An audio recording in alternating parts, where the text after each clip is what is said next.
Paris.com.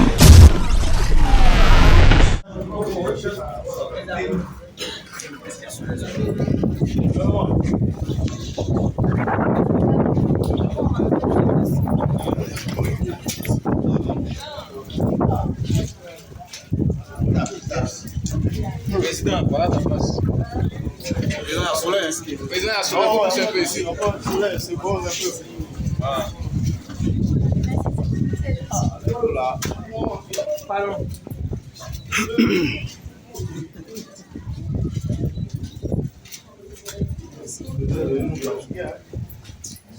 On est une place de cette situation qui nous permet de nous réfléchir. Bonsoir à tous les journalistes, merci également à toutes nos mamans qui se sont déplacées massivement, qui ont effectué ce très beau déplacement. Je veux qu'on fasse un ensemble de bruit de la musique aussi pour commencer pour Dieu l'éternel et tout-puissant. Alors, si c'est compliqué, nous allons entrer rapidement dans cette belle graine de tartines et personnalités que nous rejoignons ici aujourd'hui. Nous allons appeler ici, sans toutefois dire merci à toutes ces personnes qui ont bien voulu associer bien évidemment leur image à cette très belle conférence de presse. Acte 3, je dirais, événement de maturité, consécration musicale. Bonsoir à l'élu, bonsoir à tous nos journalistes et merci surtout de faire confiance à cette belle organisation que je nommais Débat de Bruit Prod Production. Merci Gamel, merci pour tout ce que tu fais pour la Côte d'Ivoire et pour la culture. Sans plus tarder, nous allons le dire rapidement. L'instant qui nous réunit ici aujourd'hui est de parler de deux dates.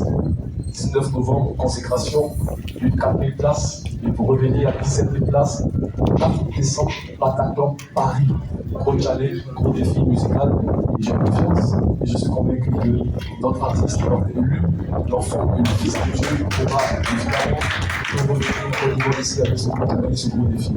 Alors, je vais demander ici à cette belle table de séance de commencer par se présenter, et nous allons aussi présenter tous nos organes premium de presse présents ici aujourd'hui, qui nous accompagnent dans cette belle aventure culturelle et musicale. Je passe au micro pour faire rapidement.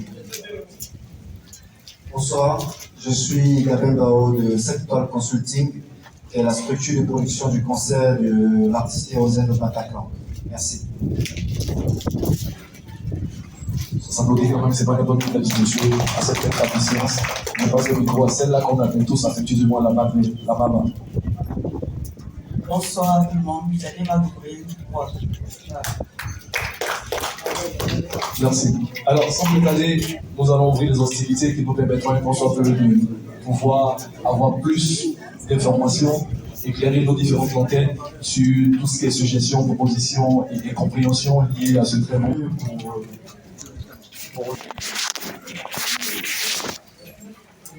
Désolé pour le retard. Et nous avons choisi mon quartier d'enfance, mon école même, pour faire cette conférence-là, parce que Dieu, par sa grâce, l'Afrique fut conquise.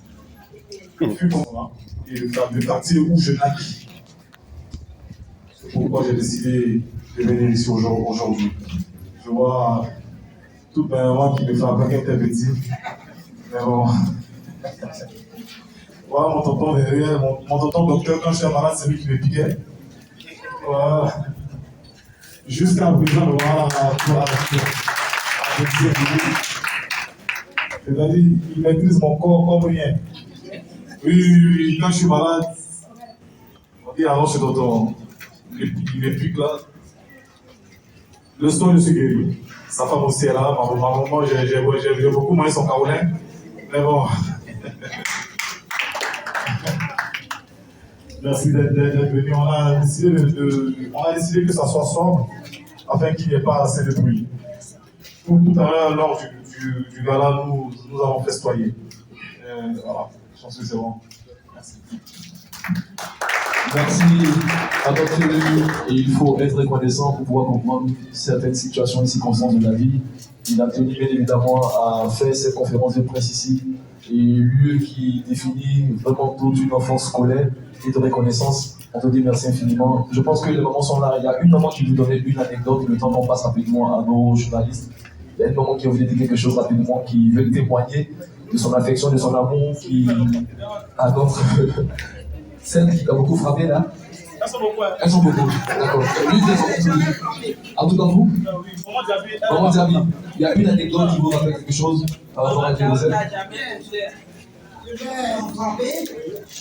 Moi, franchement, je n'ai jamais frappé. Mais peut-être que ce que je faisais était plus que frapper. Mon fils, mon jeune frère, au moment où il voulait faire la musique, et je reviens là-dessus,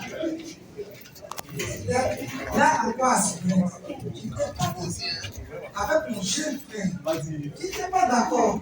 Les enfants viennent, ils s'amusent, se cachent, ils vont chez les garagistes. N'est-ce pas, Kérosène? Il y a des photos qui sont là pour ça. C'est là où je n'étais pas d'accord et je reviens là-dessus pour dire j'ai aimé encore mon fils. Le son qui m'a emballé, c'est victoire. Donc, je suis chrétien. Alors, je pense qu'on a des cadeaux. Merci à votre maman qui a cru, qui a vraiment cru et qui a connu cette bénédiction. Aujourd'hui, c'est l'enfant de tout un continent africain qui a relevé, qui a traversé tous les défis. Merci à M. Gavin également qui... Parce que quand tu fais un enfant, il grandit, il réussit, papa est fier de cette mais nous, les mamans de Sipores, nous sommes fiers de notre fils. Et puis, il ne nous oublie pas. Quand il a fait des mères, il pense à nous. Il passe de maison à maison pour nous faire des petits cadeaux. Pourquoi nous ne prions pas pour lui? Nous prions pour lui. Et toujours dans ces chansons, il ne nous a jamais oublié Sipores. Il dit Sipores, Sipores. Parce que maintenant, notre enfant, là, quand il réussit, c'est pourquoi c'est la rivière. Quand il dit Sipores, il dit moi, je suis à Sipores. Oh, mais lui, il ne oublie jamais où il est né. Vraiment, je lui dis merci. Nous, les mamans de Sipores, nous l'aimons bien. Et Dieu va le relever encore.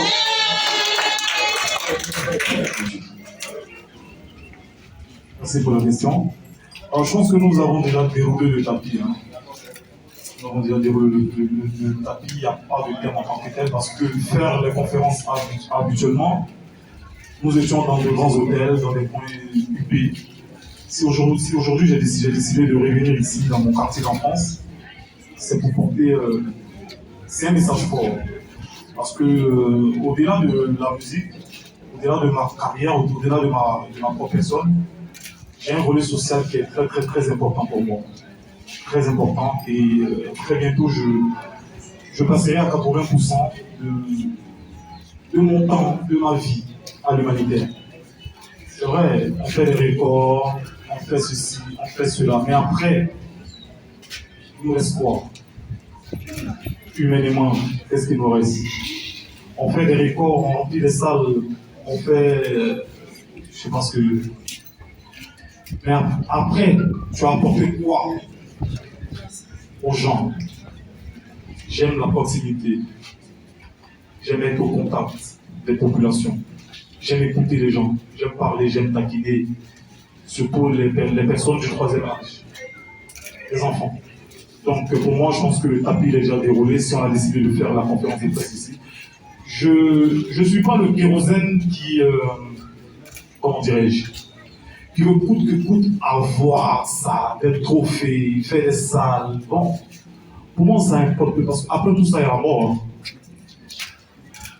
Après tout ça, souvent, quand je suis assis, on fait ceci, on fait cela. Tout ça vaut quoi en fait. Donc c'est mieux, pendant que je suis encore en vie, je veux donner ma vie à l'humanité. Voilà, merci. Alors, cela témoigne bien évidemment le sens de cet amour qu'il a toujours donné à toute la jeunesse ivoirienne. Je suis Elsa de Naïf. Je fais partie des rares artistes qui passent à la cible. Je vis dans le palais de faire la conférence de presse informatique en France. Est-ce que, après, pour avoir le concert, tu vois des actions sociales avec la population de ton quartier d'enfance vers Sipores? C'est la première question. Et puis, la deuxième question, le 19 novembre, la KMS, le grand concert. Est-ce qu'il est prévu ici à Sipores, le convoi sur le palais de la culture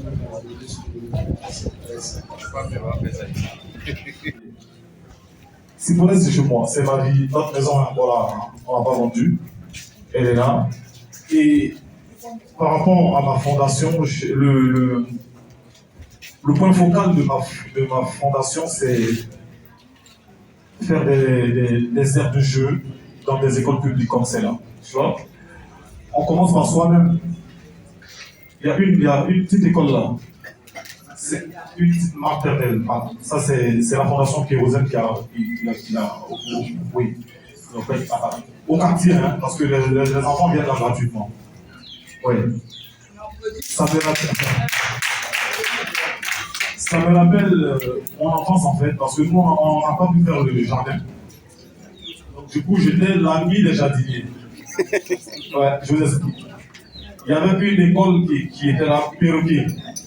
Les enfants, là, ça va. Le vieux qui est le gardien du quartier. Caméra, s'il vous plaît. Le caméra est le gardien de l'école depuis le lustre. Il est encore là, le père. Donc, il y avait une petite école là. Moi, je n'étais pas inscrit. Et je partais le matin, je me lavais. Enfin, ma mère me lavait. Et je partais m'arrêter devant l'école. L'école primaire, j'attendais mes amis qui y fréquentaient.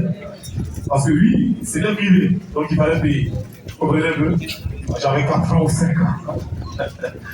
Donc je partais m'asseoir là-bas, j'attendais. À midi, on rentrait ensemble à la maison. Oui. Du coup, le soir, c'était le même balai. Donc j'ai appris qu'il y avait des enfants du quartier qui étaient désirés d'aller au jardin. J'ai dit, c'était pas grand-chose. Nous avons construit l'école.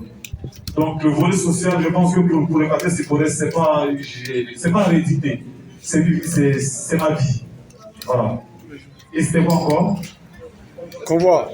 Ah, ben, ils ont commencé à s'organiser. Nous sommes 5000 personnes à Siporès. Et les Siporès veulent faire le pareil. On a 500, on a 520 maisons. Hein? Voilà, donc dans les 520 maisons, comptez 10 personnes par maison. Ça va bien. On est Tchirami.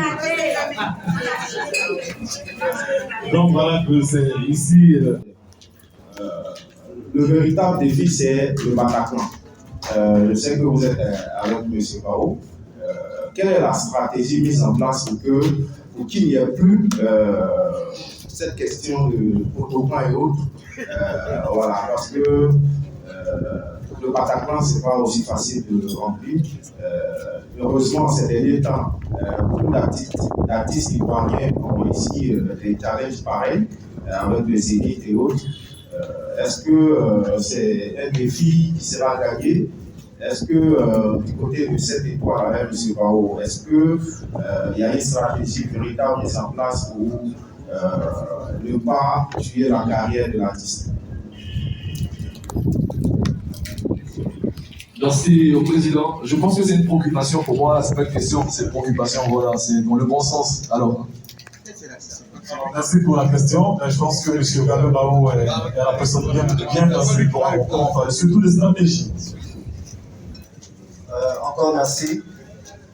Avant de répondre déjà à cette question, j'aimerais remercier l'artiste et remercier sa productrice Léna, que je n'ai jamais rencontrée, dont j'entends beaucoup parler.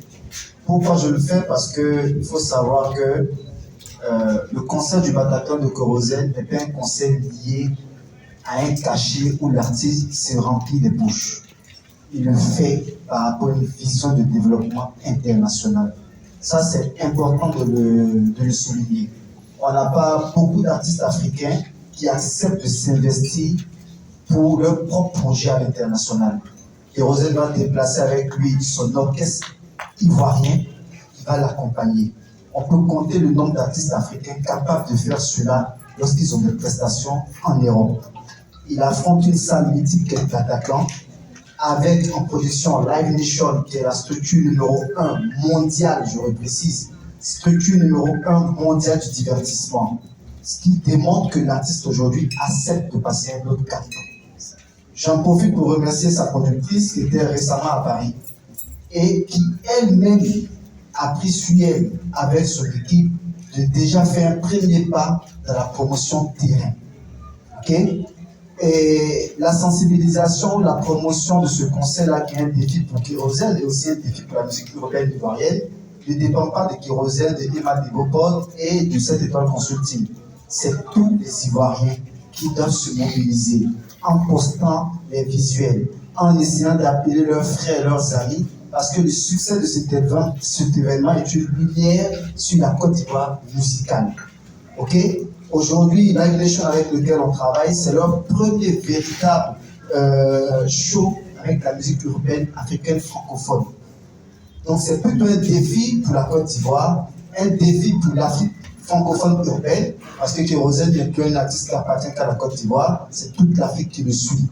Donc, chacun de nous doit être emmené à porter ce projet-là et à sensibiliser. De notre côté, on essaie au niveau de la France de faire de la proximité, de faire pas mal de choses au niveau de certains médias auxquels la musique africaine a difficilement accès, à faire en sorte que ces médias puissent venir couvrir cet événement, puissent aussi faire la promotion de cet événement. Mais ce qui est important de souligner, c'est que c'est un engagement national qui se présente au niveau du Bataclan. C'est un défi national. Kérosène était un ambassadeur de la Côte d'Ivoire partout où il met les pieds. Donc chaque Ivoirien, à partir de ses 200 francs de connexion, de ses 2000 francs de connexion, va pouvoir faire la promotion de ce concert-là. Donc nous aussi de notre côté, on essaie de faire notre part des choses en faisant en sorte que l'artiste travaille dans les conditions adéquates pour réussir cet événement au niveau artistique. Mais derrière, on a besoin de la contribution de tous pour que cela soit vraiment un événement à succès. Voilà ce que je peux dire.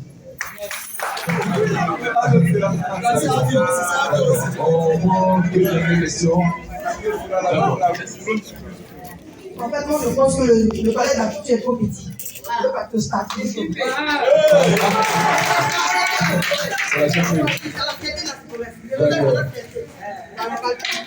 Merci, elle a des reconnaissances.